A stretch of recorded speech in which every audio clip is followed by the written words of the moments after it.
তোমাদের ক্লাস 5-এর 200 পৃষ্ঠার যে ঐকিক নিয়ম আছে, আজ আমি সেই অঙ্কগুলো করছি। দেখো, একদম প্রথমে আছে 2000 গ্রাম ওজনের মাছের দাম 80 টাকা হলে 20 টাকায় কত গ্রাম ওজনের মাছ পাওয়া যাবে। এখানে আমার দেখতে হবে এই সমস্ত অঙ্কগুলো করার ক্ষেত্রে কোন জিনিসটা দুবার আছে। যেমন প্রথমে 2000 গ্রাম ছিল এবং দেখো 80 টাকা, দ্বিতীয়বারে আমাদের 20 টাকা দেওয়া আছে, তাহলে টাকার পরিমাণটা দেখো দুবার দেওয়া আছে। সেই জন্য যেটা দুবার দেওয়া থাকবে সেটা আমরা বাম দিকে নিয়ে কাজ করব। যেমন খাতায় আমরা প্রথমে লিখবো দাম,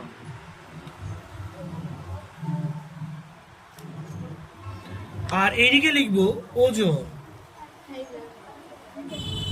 ওজনটা কিসে না গ্রামে দেওয়া আছে। প্রথমে দাম কত টাকা ছিল? 80 টাকা। ওজন কতটা ছিল?